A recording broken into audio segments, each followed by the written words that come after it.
You finally did it. You were able to draw an amazing character artwork and the shading really looks awesome, but there's one crucial thing that you have forgotten. You were so fixated in making the characters look great that you kinda overlooked this. You forgot to add the background. Sure, you can just go and add flat colors, but that's not really gonna help you stand out from the competition, especially when like 90% of the artists on the internet just draw characters on the void. Look, I get it. You just want to focus on the characters, but creating environments and scenes is a good skill to have. Don't worry, I got you covered. In this video, I'm going to share this technique I've learned recently that will help you effectively add backgrounds to your character drawing.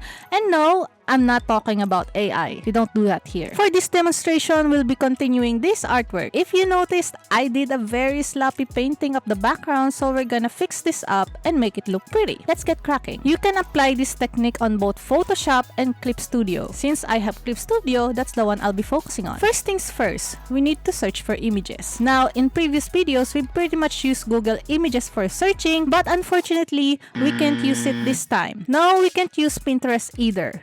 The thing is, we can't really use just any images we find on the internet. The images we need have to be copyright free or royalty free, and that is because we're going to incorporate these images into our artwork, and in case we plan to sell our art whether as a commission or prints, we don't want to run into any legal troubles. What we're gonna need are stock images. So for this, we're going to search on these 3 sites, and don't worry, they're free to use. First is Unsplash. This site is mostly photos, and while they have a premium subscription, you don't really need it because a lot of the stock images are free. You can get a lot of good textures here as well. The second one is Pixabay. Fun fact, this is one of the sites where I get stock footage from my videos like this one. They also have a bunch of images and sound effects that you can use in case you need it. You might need to create an account in order to be able to download the images in full resolution, but you won't have to pay anything. The third one is Pexels. Just like Pixabay, they have a lot of stock images and videos, and if I can't find anything suitable in Pixabay, I'll check this site. I will put all the links to these sites in the description below. Just so you know, this is not sponsored. I'm sharing it because I use it on a regular basis. For this artwork, let's go to Unsplash, and the first thing I want to search is campfires. Give me a moment as I peruse through the options. This seems like a campfire you would make in the forest. Let's download that. This one seems suitable as well. Next, we're going to search for forest. So for this one, I'm kinda imagining this as a nice backdrop on the left side. Let's get that.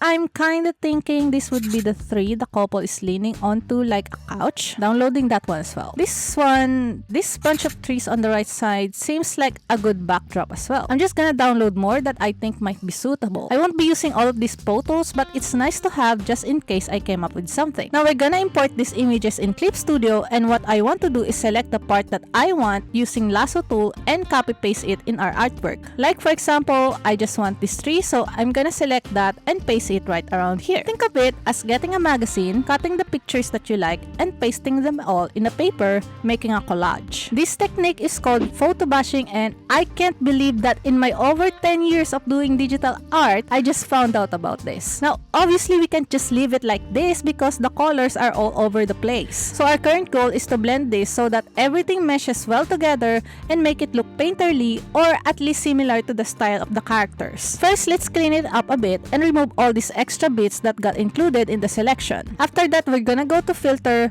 Effect, Artistic. This will make the images look painterly. Feel free to fine-tune this however you want. This is my correct setting, and let's just zoom in here. This is what it looks like before, and this is what it looks like after. It's not perfect, but it does save time compared to me manually painting all these textures. Alright, the next thing we're gonna do is adjust the levels. So go to Layer, New Correction Layer, Level Correction. It's important that we do it like this in case we need to backpedal. It's going to be easy as disabling the layer. So for every image that we pasted here, we're going to create separate adjustment layers above. If we click this icon right here, the adjustment layer will only have an effect on the layer directly below and not the entire image. If you're a bit confused, let me know in the comments and I will do my best to help. Basically, this levels layer will dictate how dark the shading of these images will be. There are a variety of ways to do this, but this is what I prefer. We're going to follow 2 rules. If the object is near the camera, the shading will be darker. If it's further, the shading will be lighter. So for this clump of trees on the left side will be a bit darker because it's closer to the camera, and the ones on the right side will be lighter because it's further. This big tree will be the darkest because it's the closest one. The next thing we're going to do is adjust the hue saturation. Go to Layer,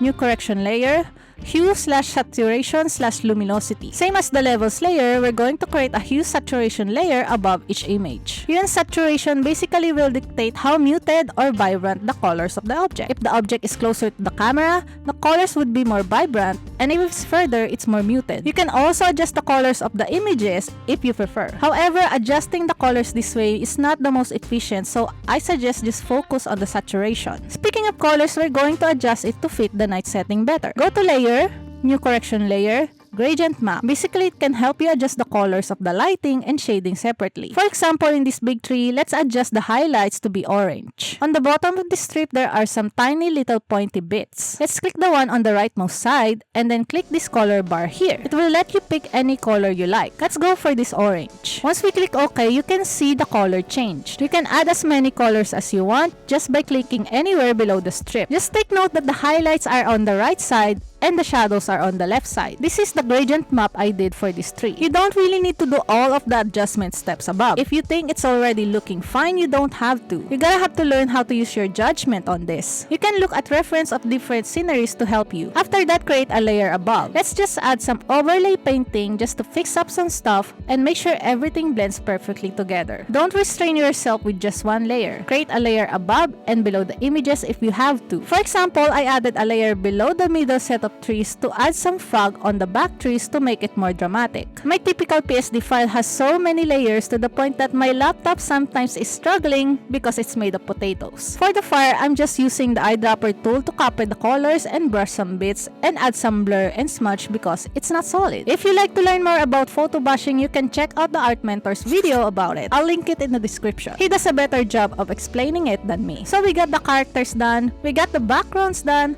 however, we're not entirely done. We still need to add some finishing touches which I will discuss in the next video. Hooray! In the meantime, if you're struggling to draw some hands, this playlist can help you.